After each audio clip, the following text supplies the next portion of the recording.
Hello and welcome to today's episode of The Eagle. In modern criminal justice systems, forensic science has become an indispensable tool for law enforcement agencies worldwide. It provides the objective and scientific basis required to investigate crimes, apprehend offenders, and administer justice effectively. The integration of forensics into law enforcement operations has revolutionized the way crimes are investigated and prosecuted, offering precision, reliability, and credibility in the pursuit of truth. Today, our focus is on the place of forensic in law enforcement operations. My name is Aisha Mohammed. Presenting with me is Golden Aura. It's a pleasure to have you with us today. Stay with us as we take you through the package we have for you. The Executive Chairman of the Economic and Financial Crimes Commission EFCC, Ola Olukoyede, has expressed concern over the increasing involvement of youths, particularly young men, in internet fraud, stating that the trend is destroying their future and damaging their mental health. Olukoyede raised the concern in Abuja at an event to mark the 2025 International Day of the Boy Child, held at the National Merit Award House. Chinonso Alexander Eni has more on this. According to the EFCC boss, cybercrime has become a pervasive threat with far-reaching consequences. Young people, particularly boys, are vulnerable to its allure. They are often driven by financial gain, peer pressure, or a desire for excitement. He further stated that the criminal dimension to cybercrime and the global resentment and outrage over its effect on humanity demand that we all rise up to treat it as a problem needing urgent solutions. Olukoyede, who spoke through Head Enlightenment and Reorientation Unit of the Commission, ACE2 Aisha Mohammed, further described cybercrime as a growing threat that must be urgently addressed, noting that cybercrime has significant mental health implications, notably anxiety, depression, ostracism, and long-term psychological trauma on youths that are involved in it. Today, we gather to discuss a critical issue that affects us all: the impact of cybercrime on the mental health and the future of the young boys. The issue of mental health and well-being of the male child is crucial, and it is at the heart of the 2025 International Day of the Boy Child celebration. All over the world, the issues of mental health is gaining attention of development, experts, psychologists, criminologists, and law enforcement agencies. To provide the youth alternatives to cybercrime, he revealed that the Commission was setting up a cybercrime research center aimed at offering young people opportunities to explore innovation, digital literacy, and ethical conduct. He said the EFCC believes that there are alternatives to cybercrime and that criminal routes are not positive routes to a good future. He urged young people to make informed choices, reject the line of least resistance, and embrace values that lead to meaningful success. In his goodwill message, Chairman of the National Drug Law Enforcement Agency, NDLEA, General Buba Marwa, retired, who was represented by Assistant Commander General Mohammed Bashir, charged young people to develop resilience to unethical conduct and shun bad influences. He called on parents to pay attention to the upbringing of the male child as much as they do to the girl child. Boys, you are specially made. But one thing I want you to take away from here: challenges are part of life. You cannot run away from them as long as you breathe.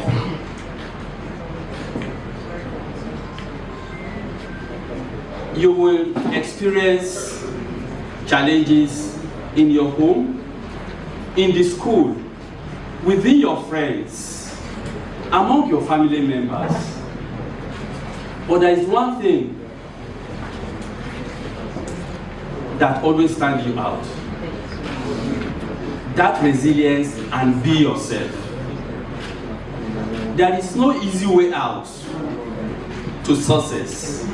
In his remarks, Chairman, Code of Conduct Tribunal, Justice Maina Sara Umar Kogo, urged parents to instill positive values in their children and discourage them from being influenced by bad elements in society.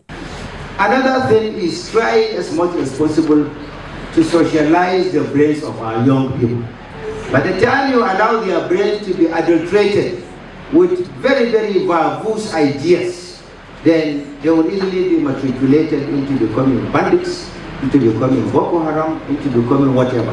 And that is the reason why most of these young children you see in the bush attacking people in the name of bandits.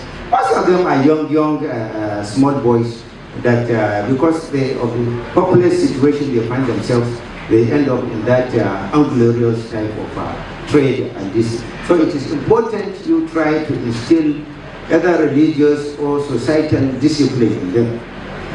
President and convener of the Great Achievers Initiative for Youth and Community Development, Dr. Hilary Akwa, stressed the need for greater attention to the education and moral upbringing of the male child.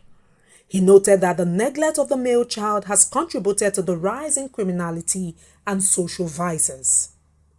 She said her organization is focusing on non-formal and informal education for boys. The attention given to the moral upbringing of the male child has been low, resulting to many untrained and untamed men in the society today.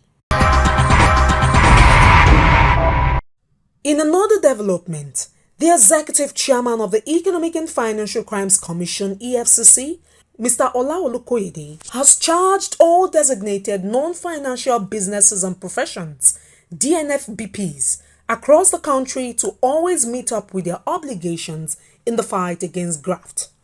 The charge was given at a sensitization program organized by the Commission for DNFBPs at the EFCC Zonal Office in Gombe State. Olukoyede, represented by Deputy Director, Special Control Unit Against Money Laundering SCOMO, DCE Pascal Samu, stated that the workshop is to enlighten and charge DNFBPs on their roles in compliance with the Money Laundering Prevention and Prohibition Act 2022 and Terrorism Prevention and Prohibition Act 2022.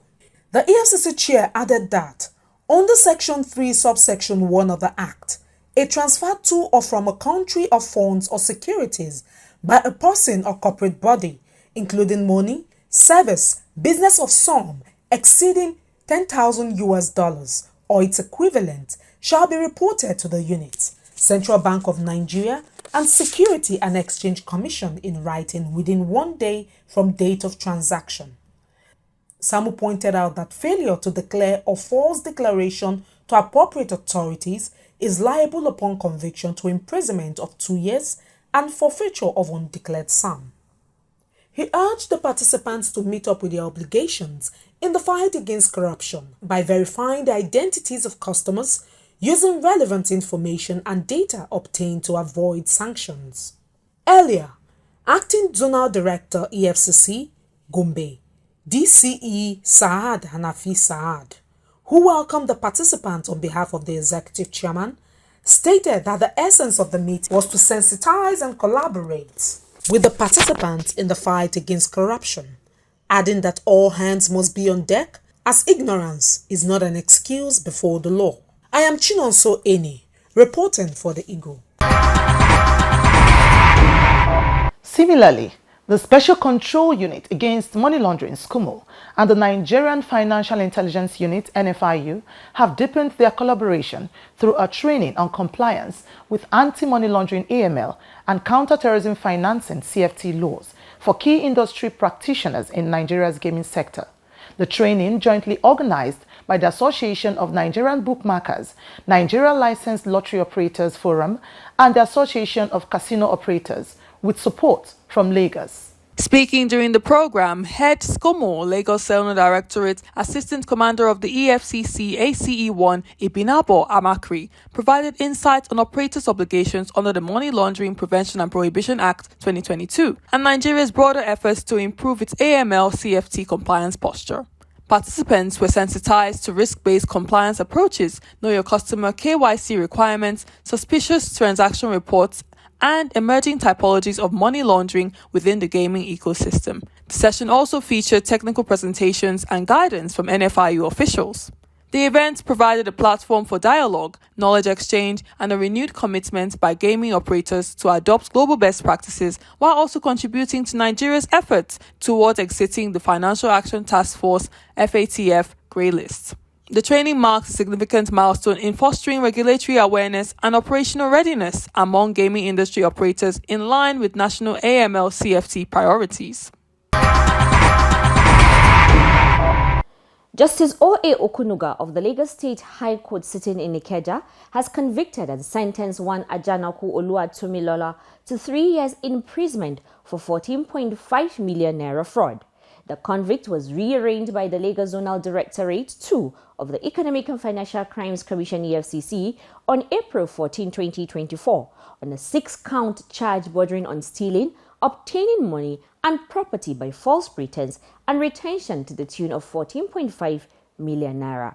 Mardia Umar completes the story. The defendant, sometime in 2021, received a sum of 14.5 million naira from some petitioners as investment capital. It was agreed that the sum on investment would run for 3 months. The defendant, however, reneged on the agreement as she stopped payment of the agreed return on investment to the petitioners after 2 months.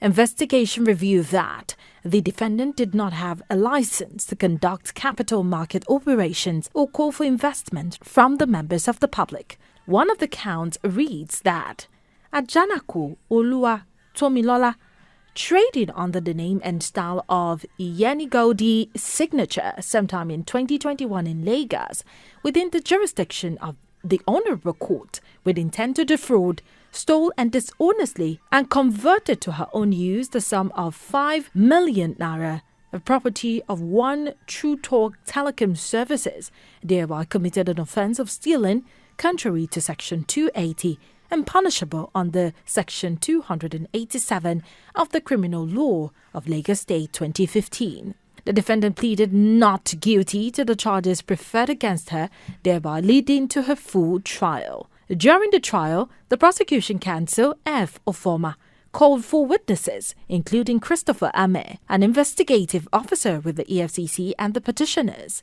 The defense counsel O. Ajanako pleaded with the court to temper justice with mercy. He also told the court that he would ensure that restitution is paid to the nominal petitioners.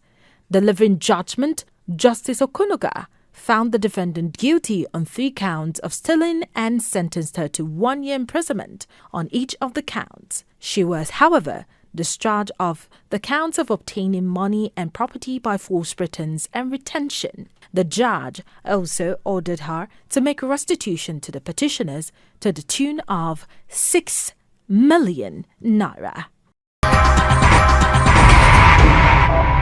The integration of forensic science into law enforcement operations marks a significant evolution in the fight against crime, as technology continues to advance and criminals also leverage on this to perpetrate their heinous acts. The role of forensic science will continuously become more central to the mission of law enforcement in order to uphold the law, protect the innocent, and ensure that justice is served. Let's join Miracle Chukwagoziem and our guests as they dissect the topic, the role of forensics in law enforcement operations. Forensic technique is a crucial and involving pillar of modern policing and law enforcement. From the smallest DNA trace to digital footprints, forensic science plays an indispensable role in solving crimes and complex issues, vindicating the innocent from misinterpretations or accusations, and bringing perpetrators to justice. But how exactly does it function in the day-to-day operations of law enforcement like the EFCC? Collaborative efforts with their sister agencies within and outside the country, the challenges and what lies ahead of forensics, especially in EFCC and Nigeria at large. These and more will be discussed by my guest, Commander of EFCC, C.E. Benagwe. He's the Director of Forensic and Crimes Laboratory Service of the EFCC. You're welcome. Thank you very much, Miracle. In general terms, how do you describe forensic in law enforcement operations? Forensics, by definition, is the application of the time-tested principles of sciences to law in order to guarantee the outcomes of accuracy, reliability, consistency, and universal acceptability. And so whether it's about the management of crime scene in order to preserve the integrity of the crime scene and the evidence that is recovered from the crime scene, or the analysis of specific evidences that have been recovered from the scene of crime, whether it's a weapon that has been recovered that needs to be processed for fingerprint, or whether it is documents in which there's dispute as to the origin or the authenticity of the documents, forensics provides the answers which aid the court in reaching outcomes that are objective. Forensics has actually become synonymous with law enforcement globally because it is now the standard for investigation that is acceptable, that will not be subject to contradiction. And so forensics is here to stay. Forensics is now law enforcement, in other words. Specifically, how does the Commission, I'm talking about the EFCC, utilize forensic in its operations? The Commission was established sometime in 2003, and very early in the life of the Commission, the founding fathers recognized the importance, the inseparable nature of forensics and law enforcement. And so the forensics in the EFCC started with a gentleman of blessed memory, Mr. Muazu Abdullahi, being seconded from the Nigerian police to jumpstart forensics in the EFCC. He was a document examiner. And so from being a document examination laboratory, we've been able to enhance our capacity over time to areas like digital forensics, where we have mobile phone forensics, computer forensics, network forensics, vehicle forensics, drone forensics, and a whole lot of other forensics that have to do with especially disruptive technology. Other aspects of forensics where we've enhanced capacity include forensic audio, video, and image analysis. Of course, we are all aware today it's now possible for you to either stitch a video together using artificial intelligence solutions. And so, though you may not be in a particular location, you may not be saying a particular thing, but with AI, it can be stitched together such that it shows you, doing something you never did, right? And so, of course, as part of investigation, people now record when you are interacting with someone over the mobile phone, you could do a recording of that voice. And so that voice becomes evidence, right? Video evidence could also be presented, whether it's from CCTV or it's from other recorded media.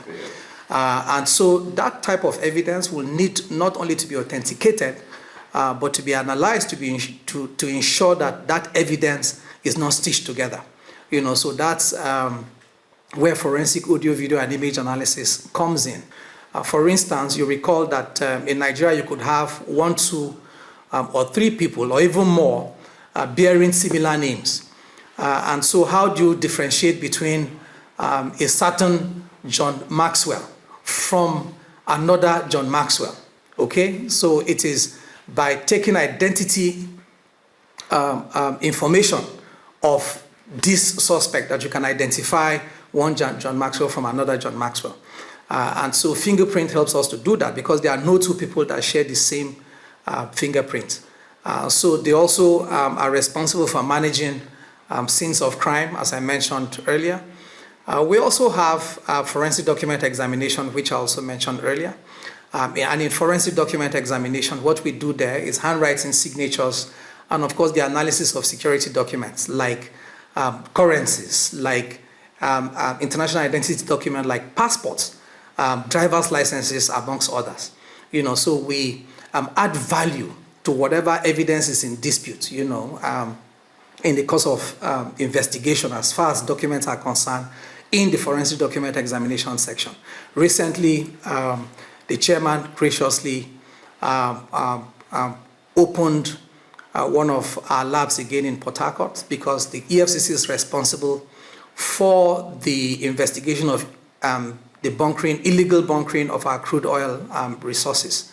And so recently we established a chemistry lab in the Port Harcourt Zonal Directorate to address the cases of illegal oil bunkering. So they provide analytical services for crude oil and related resources. Petrochemicals, yes. In addition to all of the things that I've mentioned, the forensics also play a role when it comes to staff recruitment, because EFCC is very particular about the kind of people that it recruits into its fold.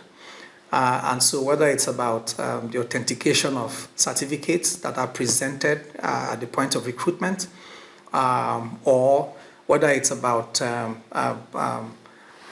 conducting polygraph analysis. We have, of course, a polygraph section that is responsible for the conduct of polygraph examinations in order to determine whether the people who are coming in, as recruits into the EFCC are the right people that will help further the efforts that government is making in order to stamp out corruption from Nigeria. So these are specific areas where the EFCC provides, where the forensics provides support to the work of the EFCC. Before I let you go, you've really done justice to today's topic, the place of forensic, in law enforcement operations. What are your last words to those watching or listening to us? My advice would be that we need to mainstream forensic practice. Yes. Just as you have medicine, medical practice, just as you have engineering, we need to also begin to mainstream forensics, because we can no longer divorce forensics from being able to find the right answers to crime and criminality in Nigeria. Again, we are very well aware of the insecurity currently that is confronting us in the country. And so the one way we can address it conclusively is by leveraging forensics. So there's a need for government to invest more in forensics. If you ask me, I would recommend that there needs to be a national forensic service or a national forensic institute where every Nigerian will be able to have access to these very vital services that we provide in forensics. With that, we wrap up today's edition on the place of forensics in law enforcement operations. Remember, the country can be better with your support towards the fight against economic and financial crimes and corruption. My name is Miracle Chukwu-Agoziem.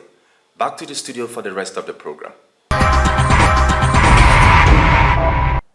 And that's how we draw the curtains on today's episode of The Eagle. We will be back next week with another interesting episode. Let's keep the conversation going. Send us an email at info@efcc.gov.ng or call us on 0809 3322 644. Also follow us on Facebook, X and Instagram. If you notice or suspect any form of economic or financial crimes happening anywhere, anytime, simply use the EFCC's mobile app, Eagle Eye, to report. Let me also invite you to a live discussion with EFCC on EFCC Connect, happening on our Facebook and X spaces every Wednesday at 6 p.m. Do you have any burning questions to ask the EFCC? The EFCC Connect is the right platform to do so. And also listen to EFCC Radio 97.3 FM, the voices against economic and financial crimes. I am Golden Onwara. And I am Aisha Muhammad. Forensic is indispensable to modern law enforcement. It ensures that investigations are guided by objective, scientific evidence rather than just witness accounts or circumstantial elements, enhancing both the accuracy and fairness of the criminal justice process. Until next time, Enjoy the rest of your day and God bless Nigeria. Be kind to yourselves and to others around you.